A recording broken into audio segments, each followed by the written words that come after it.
Hi, I'm Danielle Dick, and I am the director of the Rutgers Addiction Research Center. And today I am delighted to be here with one of the newest additions to Rutgers, Dr. Alexis LaPietra, who is joining us to oversee all kinds of innovative programming that's happening in the addiction medicine space at RWJBarnabas Health. So thank you so much for being here, Alexis. Thank you. It's a pleasure. So to start off, tell everyone your official new title and what you're working on here at RWJBarnabas.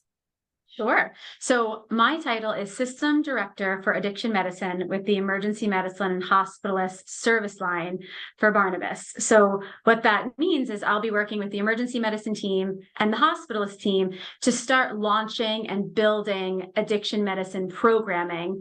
Really, we want to be starting at the front door in the emergency department, ideally all the way upstairs to the inpatient units, and then evolve from there.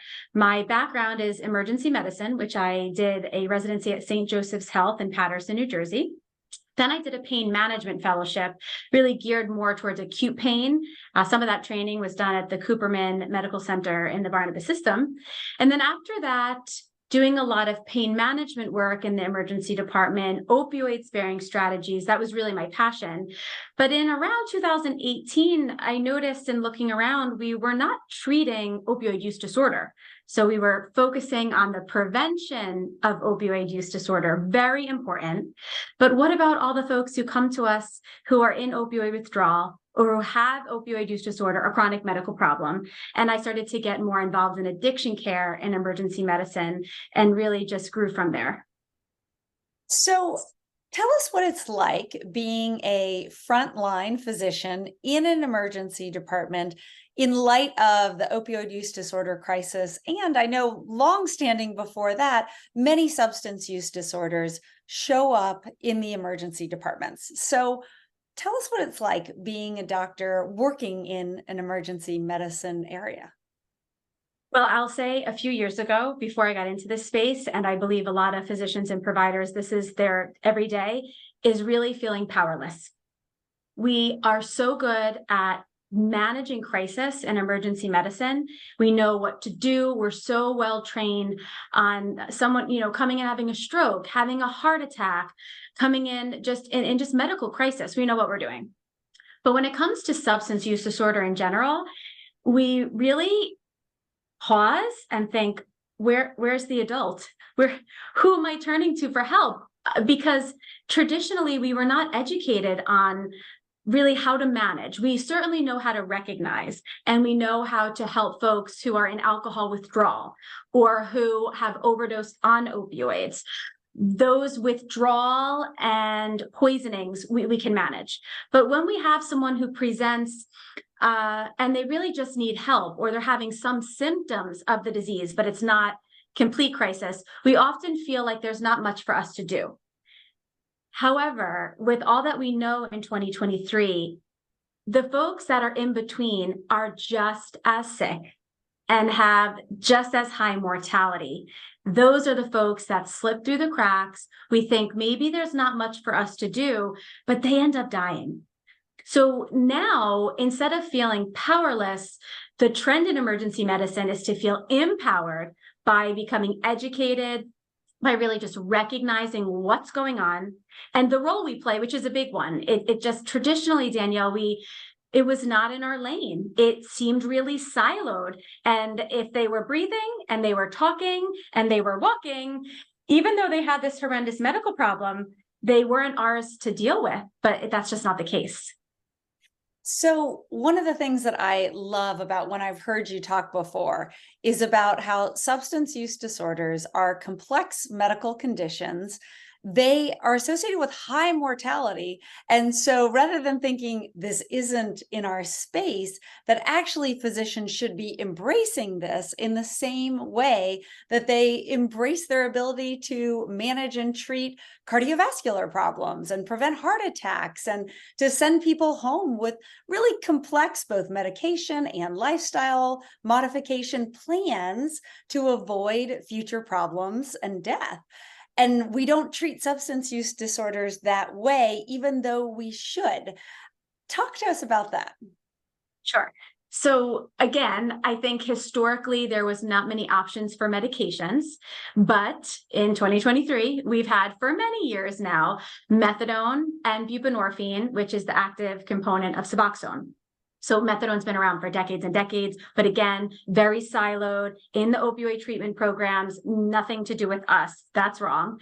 And buprenorphine been around for 20 plus years. But again, that waiver, that X waiver, that special prescribing, that wasn't us, that was siloed.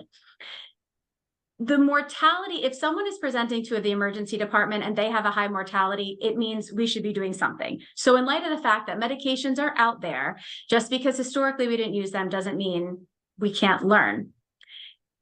In 2023 and for a few years, we've known that there is massive neurobiological differences in a use disorder patient's brain than in someone who doesn't have use disorder. So therefore, it's a medical problem. So if it's a medical problem, there's medication we can give, and there's outpatient folks to follow up with. And I'll add another layer of peer engagement, which is an amazing, relatively new trend. If all of those pieces do exist, they have to be put together and we have to operationalize the approach to the patient. So if, for example, if someone comes in with undiagnosed diabetes, they come in, they don't feel well. They'll just say, doc, I don't feel well. They'll tell you what's going on. Once we discover there's a medical problem, their blood sugar is really high, we give them medicine. We give them insulin.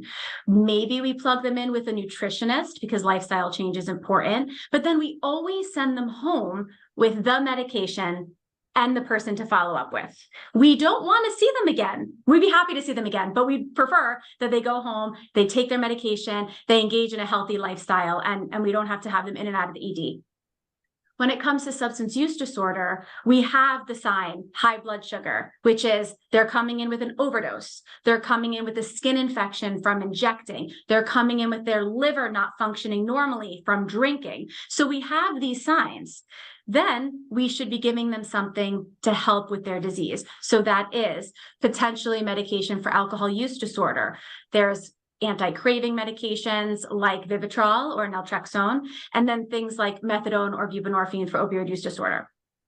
On top of that, to support them, we have a lot of peer programs. So this is really nice because it takes the burden off the physician or the provider if your hospital has that. So at RWJBarnabas Health, we have one of the largest, if not the largest, peer engagement service, and that really helps. The physician can call the peer. A lot of the times it's an automatic trigger. They come to bedside and then it's a human talking to a human about their medical problem and what they can do and why they maybe need to entertain some different ways about, going about their next day.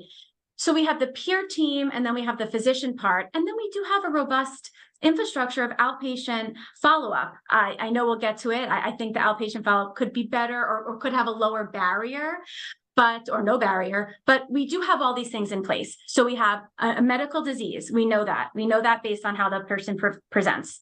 We have potentially a peer to engage. A lot of programs do with the ORP program in the state of New Jersey, grant-funded peer engagement. So it's there. And then we have a medication.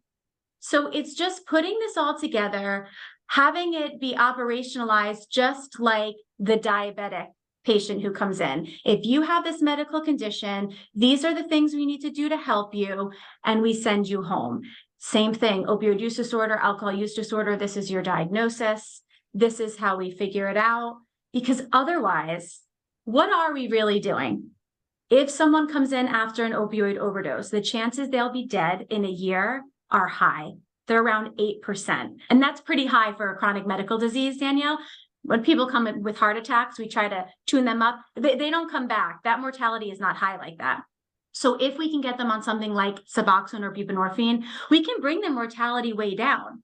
But if we don't offer them that and just send them out, we're engaging with a human being that has a really high mortality when they leave, and we're not doing anything, but we have the tools. So I believe it's really just about an evolution and understanding the role we play. And I know that was a lot.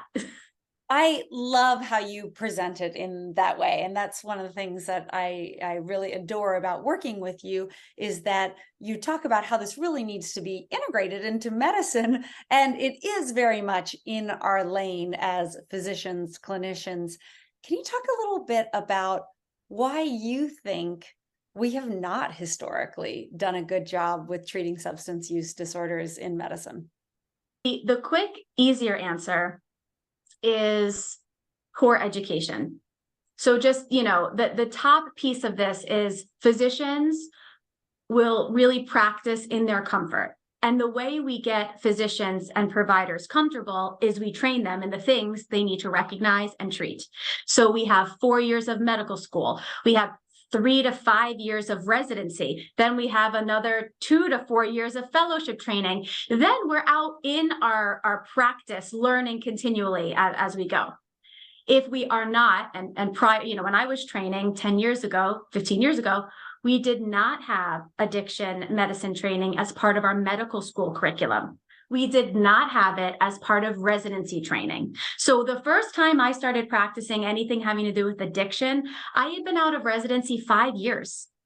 So now everything that I know how to do as an emergency medicine physician, is feeling good. I've been in residency, I've been practicing, but now there's this medical condition I have no idea what to do with. Nobody taught me about methadone. Nobody taught me about buprenorphine. So it is hard to take somebody who is out in practice and ask them to do something with a human being, with their life, with their diagnosis, if they don't have familiarity. So fix number one is a little bit simpler in that we need to go all the way back into medical school and start building that infrastructure of training. And we're doing that. Rutgers is doing that. Many colleges, residencies, medical schools, we're doing that. It just takes time. And the folks who've been out of training longer, that culture change takes more time. So it's convincing them that it's in our lane and you have tools. So that's the quick answer. But I want to go a little deeper and say, I think as human beings, deep down, we view our colleagues, our patients as part of our tribe. We're all human beings in this tribe. And there's stigma when we look at someone who has shame and is suffering, and we view them as not really capable of keeping up with the tribe. So when you look at someone with substance use disorder, they're not really themselves. They can't take care of themselves. They are not employed. They may have lost custody of their children. They're not really contributing the way that I think they probably want to be in society. We see that shame as humans, and we say they can't be part of the tribe. They're off, on the periphery. They're not pulling their weight. They're going to bring us down. They're not going to help us live. But we're not fighting saber-toothed tigers anymore. We're not hunting and gathering. We can support our humans. We can support them and help them. But I think deep down we look and think, if you can't take care of yourself, who am I to take care of you? But that's wrong. Because when folks have a medical issue, when they are suffering in a medical bed or at home in recovery from a medical issue, we attend to them. But when it comes to substance use disorder, I think we feel historically that's a moral failing. That's a lack in willpower. They need to just pick themselves up and say no. But you can't say no to high blood sugar. I mean, there's medicine that we need. You can't wish away a heart attack. So when it's medical and it's neurobiological, that's when the tribe needs to pick these folks up. I think that's a little bit of a change. Yeah, I love the way that you present that, because the problem with physicians not being well trained, and that's a hard thing when this isn't something that we were talking about in medical school, as you say, a decade even plus ago, which is somewhat ironic because, of course, substance use disorders have existed since recorded time. And when you think about, well, why is that? And we all talk a lot about stigma, and I would like to think that that is changing, that awareness surrounding the opioid use epidemic has changed it. My area of research is genetics. I think there's increased understanding that there are biological underpinnings. We're not all equally at risk. But then, like you said, the fact that one of the nefarious things about substance use disorders is that the use of a substance, and in particular for some individuals, based on the nature of this, underlying risk that they carry, literally changes their brains in a way that makes it so extremely hard to recover, and that then makes doctors, the rest of society, look at them and think, oh, well, look what you've done to yourself. If you can't pull yourself together, how am I going to help you? Is one of the really tragic pieces that surround substance use disorder. And so I love that people like you are really leading the way in going, hey, there's many of us saying we need to reduce stigma, but your ability to talk with fellow physicians and implement programs to think about, actually, this is in our lane. And these are people who are struggling, suffering from a medical disorder, and we have tools to help them. And so let's make it easier for all of us who want to help them and maybe even are nervous about it to learn how to do that. So talk to us a little bit about some of the programs that I know you are implementing there at Barnabas to try and support physicians to better support treatment of substance use disorders. Well, it is a team sport. So medicine and, emergency medicine, it's all a team sport. So there's the physician and the provider, and there has to be a lot of education for them. But I'll say, low-hanging fruit is also looking at who is in this space that we can start to plug in to our team to help the whole culture change. So everybody has to change. So there's nursing, there's pharmacy, there's the physician team, but what about the peer team? So who is already doing this work? One of the senior VP for our emergency medicine hospitalist service line, Dr. Chris Freer, he said to me when we were talking about this position, he said, there's so much in our minds and emergency physicians' minds that we have to do. Addiction is there, but it's in the back because it's somewhat new. We need to push it into the front. So who is in the ER? Who has it in the front? And those folks are actually the peer recovery team. The peer recovery team, they're folks with lived experience who are in recovery, who have gone through certification, and this is what they do. It's right there. This is their priority, to find human beings who are suffering, to engage with them wherever they are, if they want recovery, if they don't want recovery, but just to have a human, empathetic interaction. So that is the foundation of this team. That should be the foundation of the team, because in emergency medicine, when we are running to the stroke and we are running to the heart attack and we are trying to help the patient whose blood pressure is plummeting, that person with substance use disorder who's sitting there and talking and walking, it's just not in the front.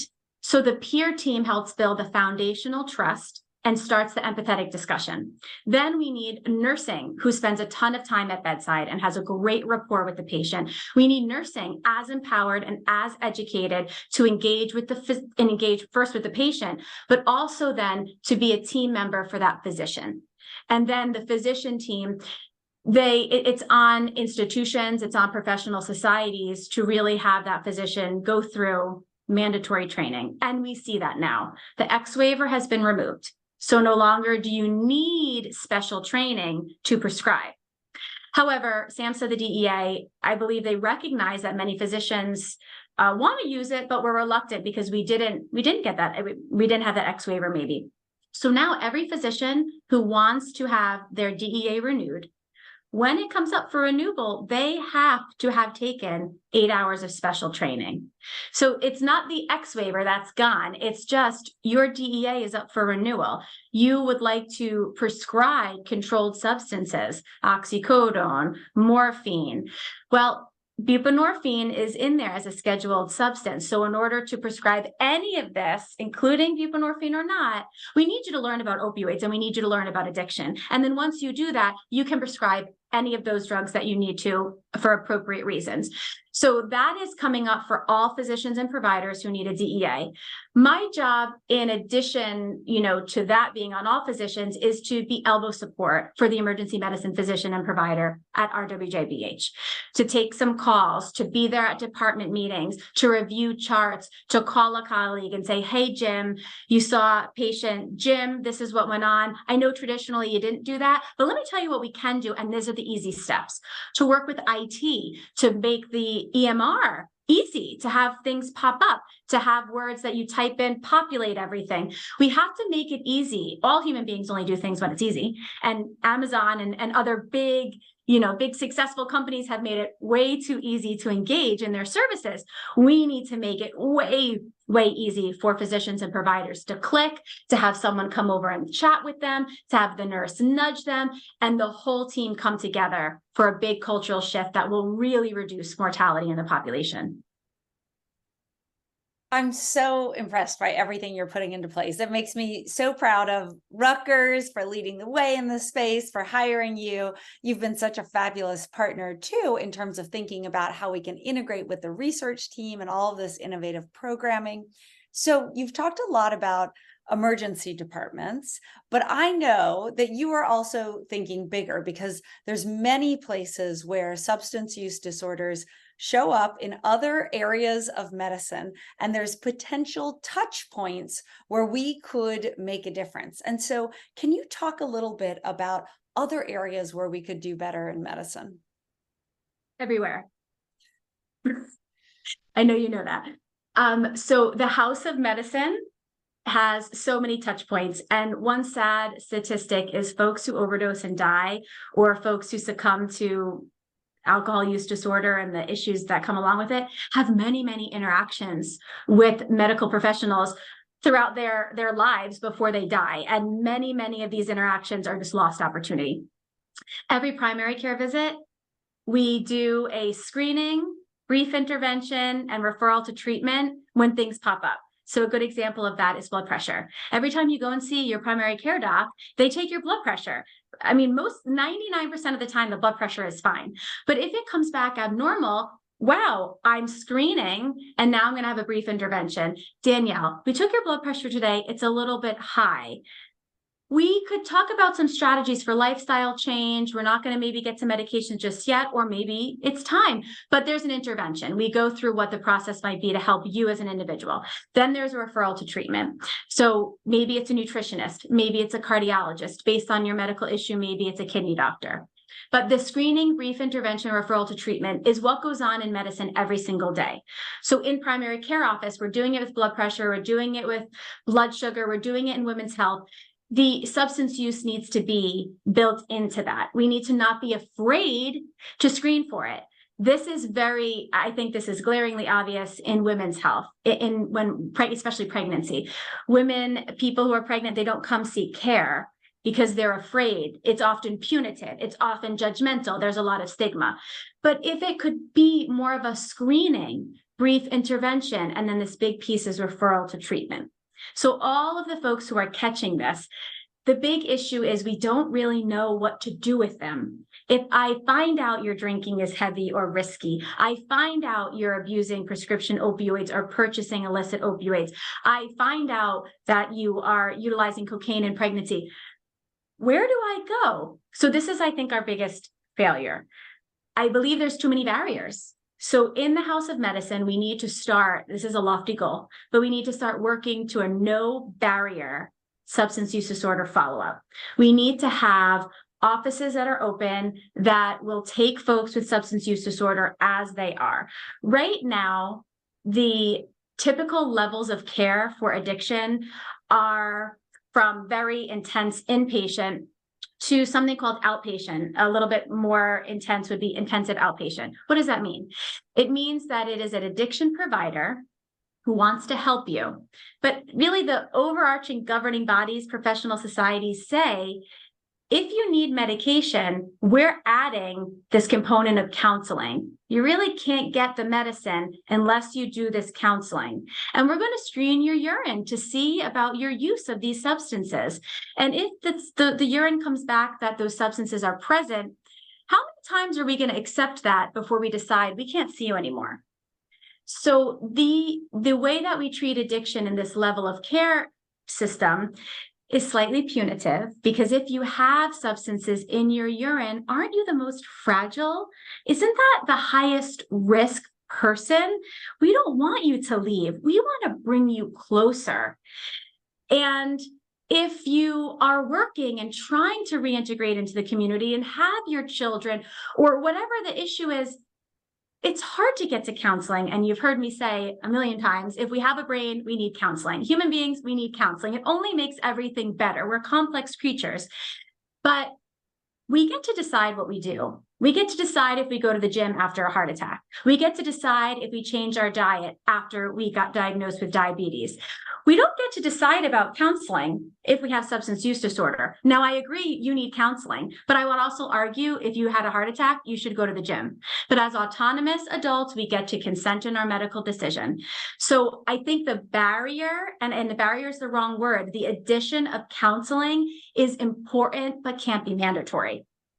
If going to the gym is going to be contingent on getting your blood pressure medication, and that's how we're going to decide we treat patients, fine. But having, substance use disorder patients be siloed into this mandatory checkbox just to get a medication that reduces the risk that you're going to die, I think that's wrong right now when we have so many human beings who are dying. I think it was so powerful for me the first time I heard you say that you wouldn't withhold someone's blood pressure medication if they couldn't also prove that they were changing their diet or going to the gym. That, in fact, maybe they're ready to start medicine, but it's going to take them a little while before they're ready to totally change their diet or to get to the gym every day. And we got to meet people where they're at and help them with their treatment. But at the end of the day, like you say, your job is to provide that and to help encourage that and help support that person. But the way we address substance use disorders is so different. It is much more punitive about, if you don't do this, then you don't get the medication, or if you don't do this, then you don't get to stay at this treatment center.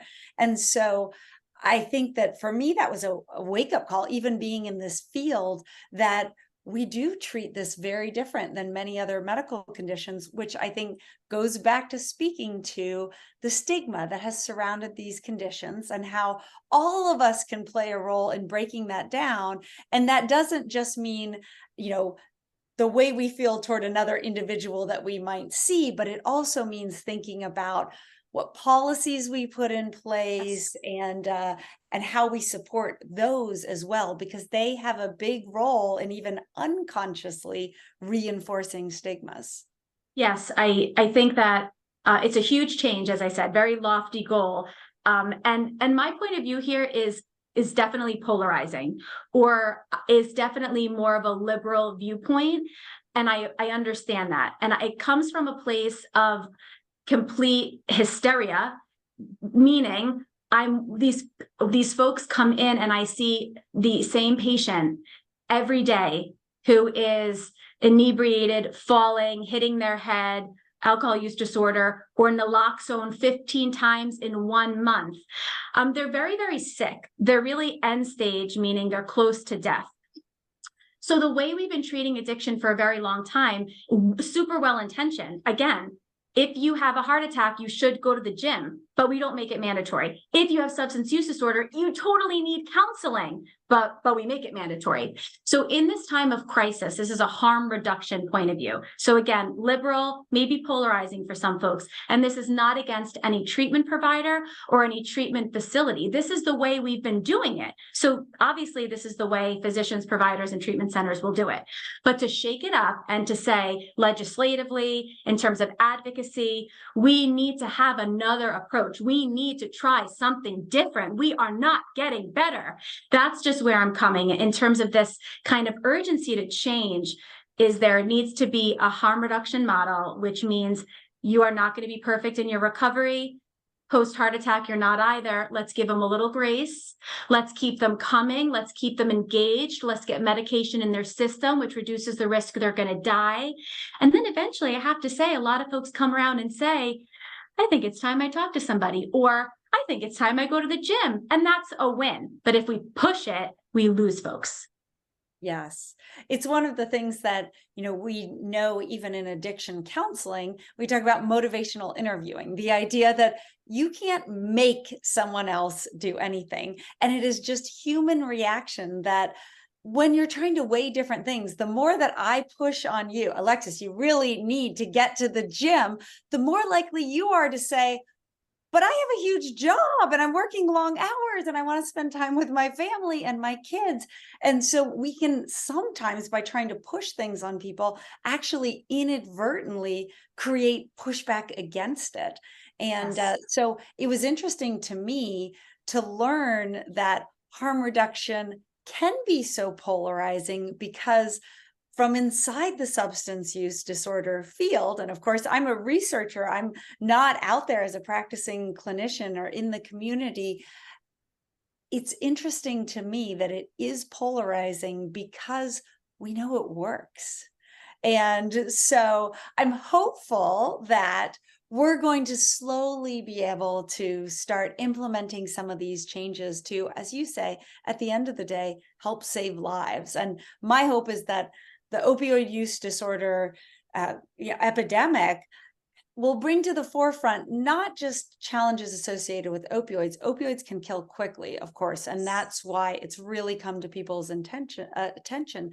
But so many other drugs, alcohol, one of the biggest Yeah. killers, it's just slower and Yeah. quieter. And my hope is that the attention surrounding substance use disorder that's come from the opioid crisis will spill over to helping people and amazing physicians like you rethink, how can we do a better job maybe across the board? And Yes. so it's exciting to see you joining us here at Barnabas, leading all of these efforts. Are there any things that we haven't talked about today that are other things you want folks to know about substance use disorder, or how we can do better? I think my ask is to each of us attempt, whenever given the opportunity, to normalize substance use disorder as a medical disease. So for physicians and providers and people in the clinical space, it's a little bit easier. We're talking medical, we're talking clinical all day. So when we have someone with opioid use disorder, alcohol use disorder, when they come in and they are not their best selves, they don't, things are going wrong, saying things like, this person is sick. I don't know what else we might say. They're a mess, or they've been here a million times, they're a frequent flyer. They're sick. If we had someone who came back with terrible kidney disease and they came back so many times they ended up on dialysis, we would not criticize them. We would say, they're so sick. We have empathy. They're so sick. So normalizing substance use disorder needs to start with the medical community, because it's our language.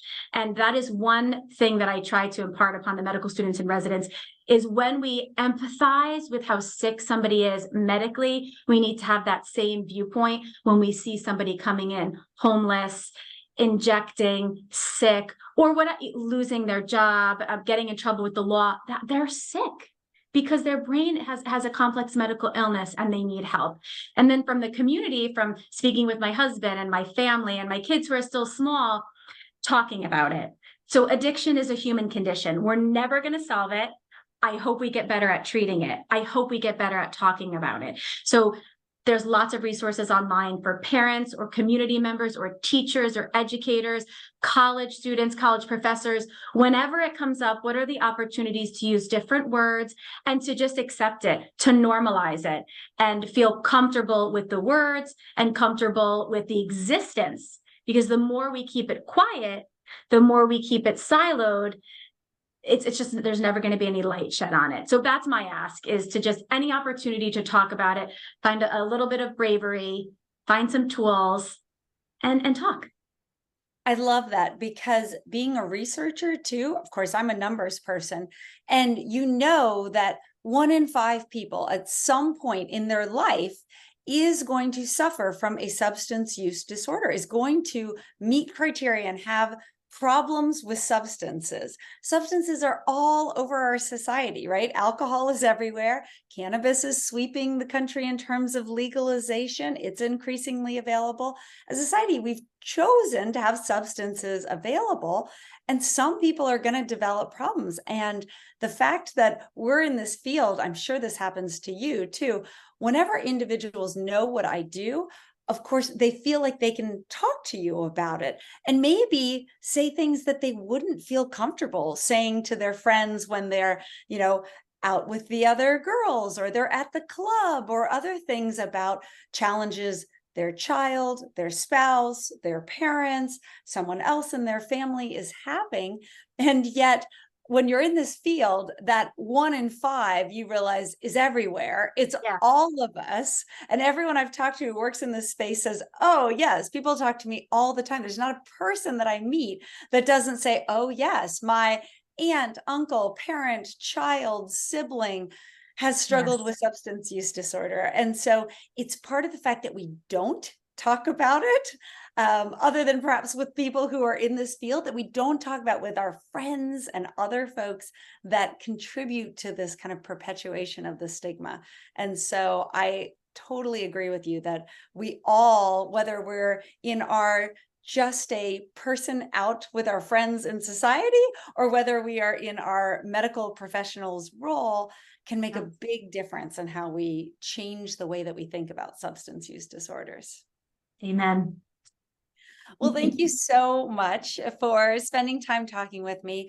I am so excited about all the programming that you're leading at Robert Wood Johnson Barnabas. Makes me very proud to have colleagues like you and know that we are really kind of at the cutting edge of not just the research side, but also the practice side and how we can bring these things together to continue to improve. So thank you for all that you do. Thank you for the venue so I can squawk and get excited and share all of my thoughts. I really appreciate it. I hope it's helpful for the audience, and it was an honor to be here. Thank you.